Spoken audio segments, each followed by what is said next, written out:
The first quarter of 2020 is finally over. That makes this the worst first quarter ever for the Dow and S&P 500.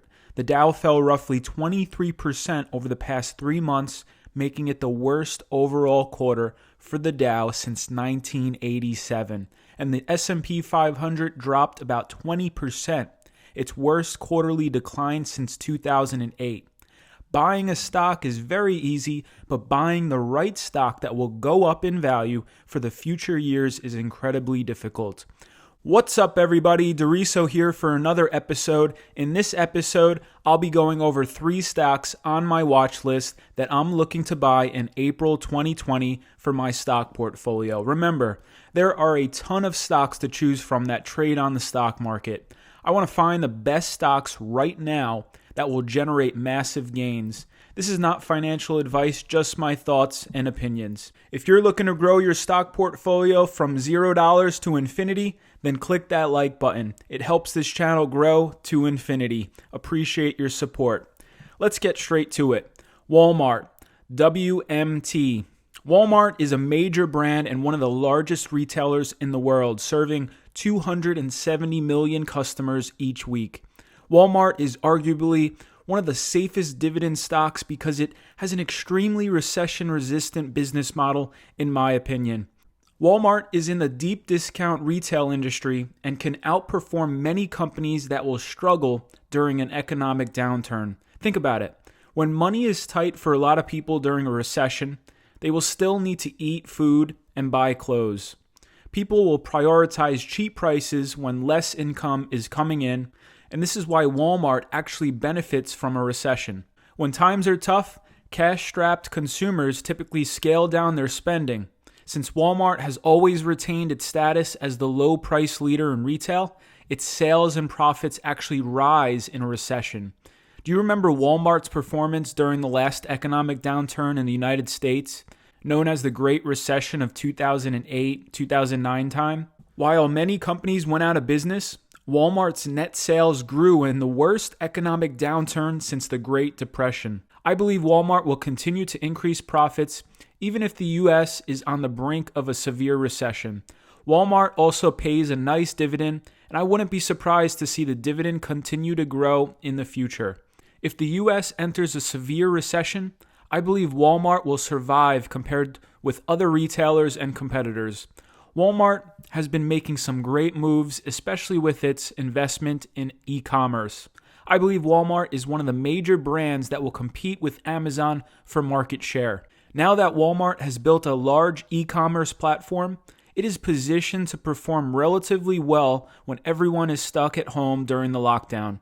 While many stores have closed, Walmart will continue to see strong results in its e-commerce sales, in my opinion. Walmart is widely known as a Dividend Aristocrat, having increased its dividend for 47 consecutive years. Its long history of annual dividend bumps shows that it is a shareholder-friendly company committed to providing investors with rising dividends regardless of the economic climate. This bodes well for the likelihood of future rising dividend payments far into the future. Walmart is high up on my watch list right now. On to number 2, Lululemon. I'm looking to add another top brand to my stock portfolio, and the apparel business is one category that comes to mind. I've been following Lululemon, ticker LULU, for years now, and its brand continues to grow. Just look at the stock price growth these past 3 years. Lululemon is a top growth stock, and the fitness trend has become increasingly popular in recent years, in my opinion. The amount of store locations and its online business revenues continue to climb, which is always a good sign. Even with stores shut down all over the world, I like the fact that Lululemon remains connected with its customers. The company had nearly 170,000 guests join its ambassadors for live classes on Instagram. Online sessions for yoga, meditation, Pilates, dance, and training have helped Lulu to get thousands of new followers in the WeChat platform. The business model is a winner because it markets directly to its consumers, cutting out the middleman by offering its products largely online and in its stores. It's capable of charging a premium for products that are in demand or seen as trendy. Looking at the balance sheet, the company reported that they ended the year with $1.1 billion in cash, no long-term debt, and $400 million untapped revolver. Having no debt in a time like this is crucial given the circumstances. I think they will be able to get through this little short-term blip in no time. I think Lulu is in very good spot to survive long-term and get back to their previous sales history. The amount of effort, time, and money to build a brand from scratch is so undervalued. I like investing in companies with a long history of success, even in the competitive clothing industry. This is why Lululemon is on my watch list at this time.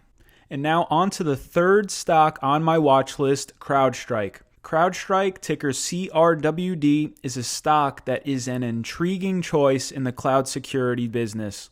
The stock just went public in 2019, and cybersecurity stocks have been on my radar for some time now. CrowdStrike definitely has my interest at this time. Right now, the most talked about work from home stock has been video conferencing company Zoom. With many companies navigating a changing landscape, employees are working remotely, and many companies had to purchase new laptops so business can move forward from home. Newly remote employees will need security protection. There's a clear need for online security as everyone works from home. With more employees working from home, more applications are vulnerable to attacks. I love the fact that CrowdStrike uses machine learning, which is a form of artificial intelligence, to detect malware on laptops, mobile phones, and other devices that access corporate networks. With the cloud network constantly growing, companies need to bolster their security in some way. Employees working at home need to be careful clicking on emails during this time. For CrowdStrike, the hope would be that companies wanting to mitigate fears of falling victim to a rise in online attacks might lead to more signups for its cloud-based endpoint protection platform and other services to stop breaches. Employees may be working from home in the short term, but the need to bolster security won't go away after things return to normal, in my opinion. CrowdStrike has a platform called the Falcon. The Falcon platform is a cloud-native and does not require physical infrastructure. It allows customers to easily and remotely deploy, manage, and protect their workloads at scale, regardless of where their employees are located. Keep this in mind. If companies are pressured to reduce costs during a recession or slowdown, they will need to look for security platforms that provides the highest level of protection with the least amount of expensive hardware required. This is exactly how CrowdStrike helps customers save money. I believe once people get adjusted to working from home on video conferencing and these kind of things, I think we might see more and more remote work when we come out of it. Right now, it's a race for market share in the endpoint security business, and time will tell which company is the dominant player in an industry that has tons of room for growth. For this reason, CrowdStrike is on my watch list of stocks to buy. Let's wrap this video up. As I do in every episode, here's a quick stock portfolio update. If you're new, I created this channel to consistently track, share, and document one of my stock portfolios and my journey from $0 to infinity.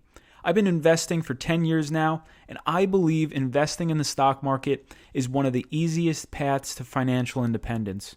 I mark my progress in each YouTube thumbnail. Currently, we're up to a little over $3,000, which is still very small since I've only been depositing little money to show beginners everyone starts at zero. The amount of deposits will ramp up as we continue on with these episodes. By the time you know it, you'll notice my thumbnail balance will be much higher in the future than it is today. Maybe you'll subscribe and join in on the fun when I hit your number. It's just a matter of time. To recap, I currently own stock in Apple, Fiverr International, Penn National Gaming, and Starbucks. I've discussed my reasoning and mindset for buying these 4 stocks in previous episodes. My goal is to continue to build these positions higher and higher over time. Any signs of a pullback are welcomed, in my opinion, since I'll be able to reduce my cost basis. My main focus right now are healthy balance sheets in this current market environment, so I'll be prioritizing Apple and Starbucks and potentially a 5th stock this month in April 2020. As always, do your own research prior to making any investments. Read the disclaimer on your screen fully. Remember, All opinions in this episode are mine and mine alone. I'm not a financial advisor, and this video is for entertainment and informational purposes only. Maybe I didn't earn your subscription with this episode, but there's always next episode. It's free to subscribe and follow me on Instagram at Michael Doriso. For all those that made it to the end, I'll be choosing the best comment in the comment section for this video, and I will provide a quick shout out at the end of next episode. Last episode's best comment is on your screen. I appreciate your time for this episode. Thanks for watching. Let's keep building from zero to infinity. Peace.